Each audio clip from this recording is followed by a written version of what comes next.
George Best, flow genius of Manchester United and Northern Ireland, who was the footballer's first superstar.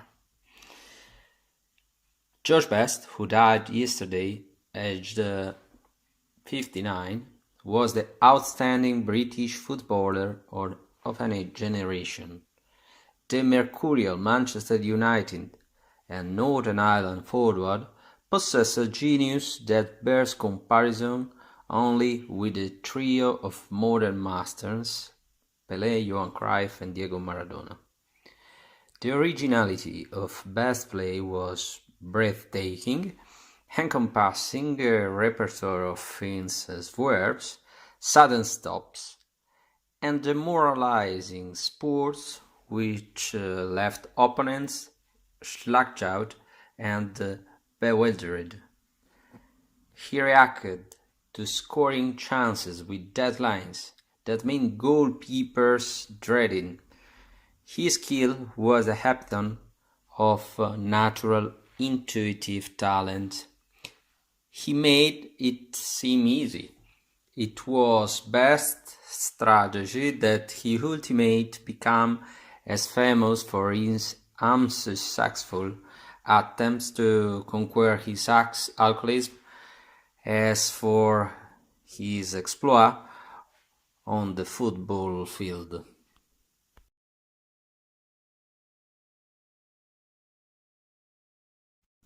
Despite his light frame, he had tremendous physical strength and resilience, along with an almost unnatural elasticity of limb and torso, which led the midfield player Paddy Crerand, best Manchester United teammate, to declare that he gave opponents twisted blood. Along with this no small factor in the course that his career took were Best's striking good looks. With vivid blue eyes set wide in the dark, mischievous face framed by luxuriant black hair, he possessed a physical grace and attractiveness which made him the first British sportsman to be accorded pop star status.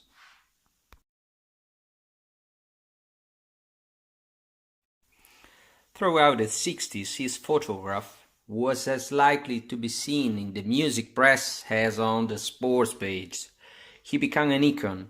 His irresistible combination of devil-may-care rebelliousness and effortless flair, ensuring that there was never a shortage of beautiful girls more than willing to accompany him on the late nights which came to overshadow his career. Thus never vain, Best knew the price he paid. If I had been born ugly, he once said, you would never have heard of Pelé. In the 60s, Manchester United, the Red Devils, played with the Best-inspired continental flair, winning the League Championship twice and the European Cup. They became the most stylish and passionately supporting team in Britain. But in the 70s, playing for a creaking United side that repeatedly failed to fulfill its promise, and representing a country too weak to appear in the World Cup, Best became disillusioned. His career ended prematurely and controversially, and his behavior became increasingly erratic. If subsequently his many short-lived comebacks and highly publicized personal problems saddened his admirers, they could never diminish the memories of the peerless, often breathtaking quality of his football. It is in those memories that his legend resides.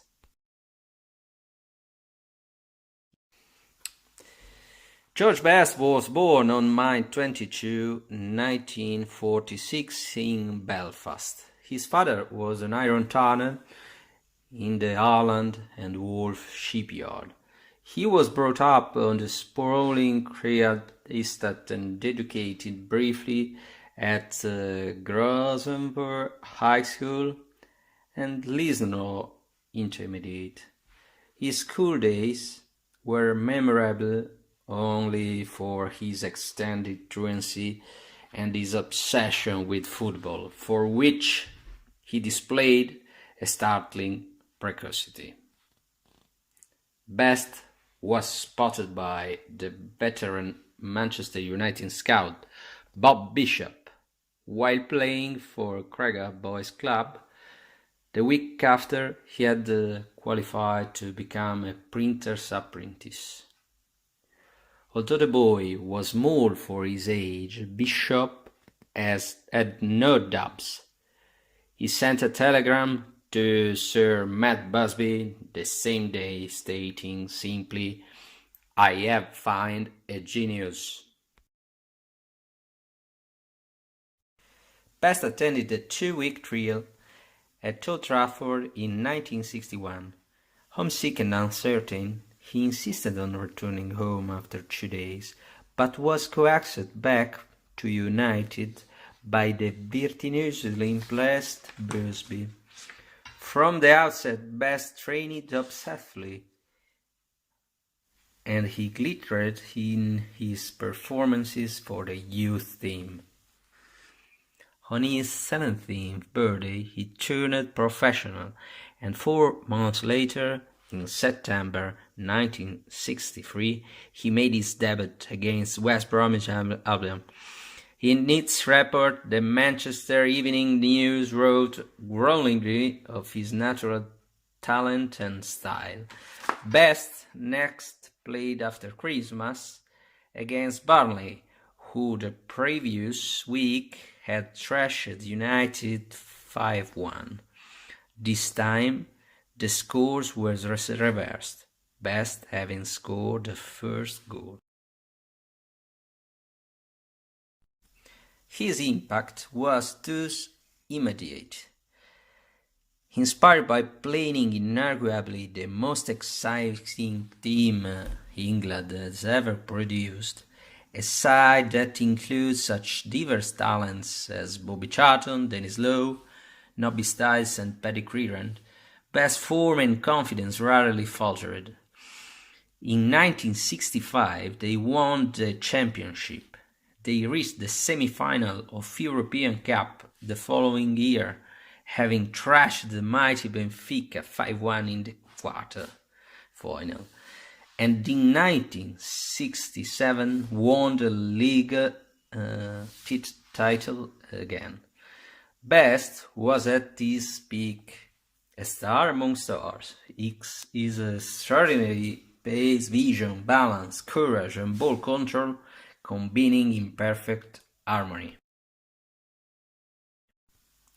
For 6 consecutive seasons, he was the leading goalscorer, winning both the Footballer of the Year and the European Footballer of the Year awards before he was 22.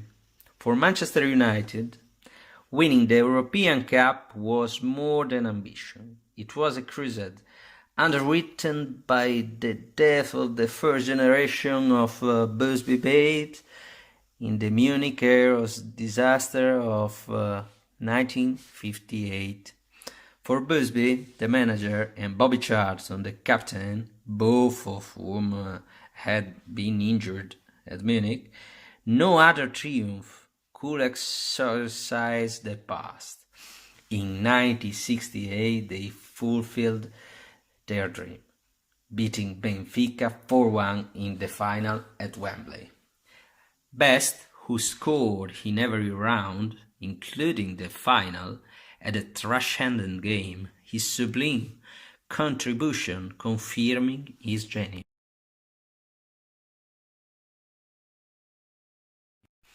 If Best reached his apogee as a player in the late 60s, off the field his life was becoming more confused. The object of unprecedented idolatry, his photograph appeared as regularly in mainstream magazines as in the football press, and he was even nicknamed the Fifth Beatle.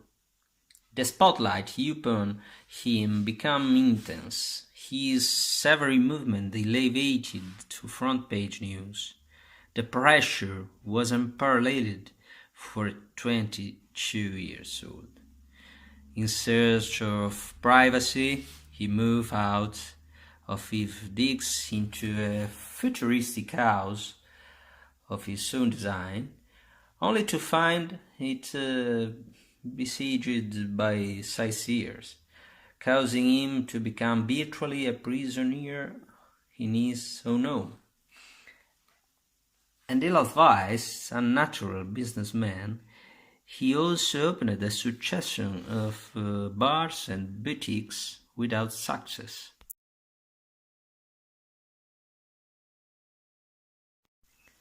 After the European Cup victory, the Great United side began to disintegrate. Best maintained that Sir Matt Busby, the architect of its golden age, was also the progenitor of the club's downfall by his unwillingness to drop aging players and acquire new talent. Between 1964 and 1966, he bought only one player, the goalkeeper Alex Stepney. Then Busby retired, an impossible act to follow, and in the following 2 years, United employed 4 managers: Wilf McGuinness, Frank O'Farrell, Busby again, and Tommy Docherty.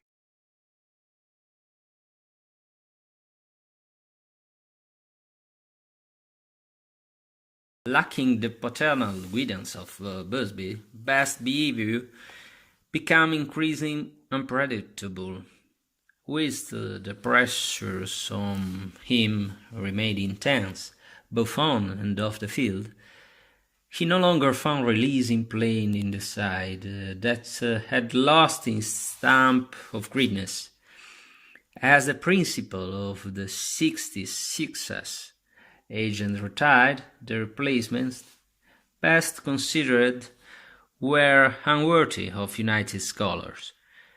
This frustrated him, and his behaviour deteriorated. On the field, he was being booked, sent off, and suspended. He returned memorably from one such suspension to score 6 goals in FA Cup against Northampton Town, his genius undiminished. Off the pitch, he began to drink heavily, miss training sessions, and disappear from the club to spend solitary hours in the bars of Spain, attempting to rationalize his life and come to terms with the monster of his publicity.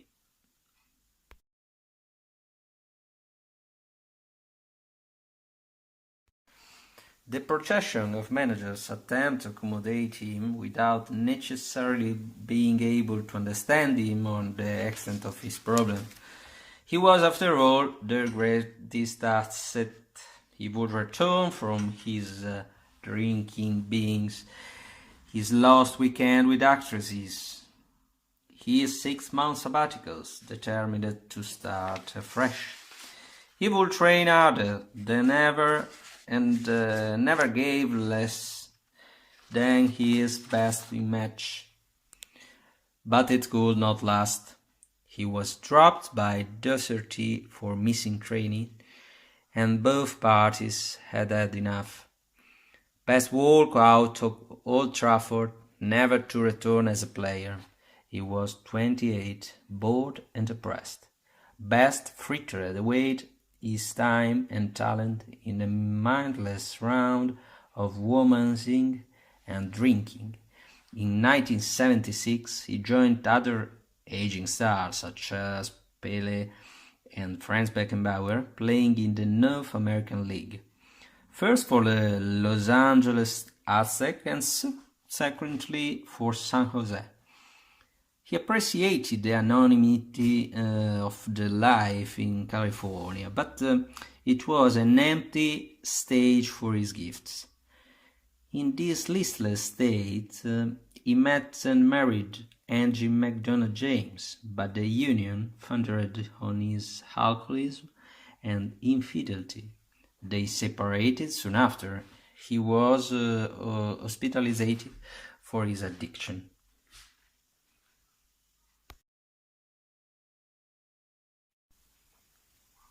After returning Britain, Best had lucrative spells playing for Fulham, Hibernian, and Stockport County, but given the relative poverty of his colleagues' abilities, he found experiences profoundly unsatisfying. So too did his public. His weight had increased, his pace declined, and for all the flashes of inspiration, the prevailing sense was one of sadness on time past. After his final retirement, Bass settled at Chelsea between periods lost to his demon addiction and spells of treatment for it. He carved a successful career as a football pundit and the author of multiple autobiographies.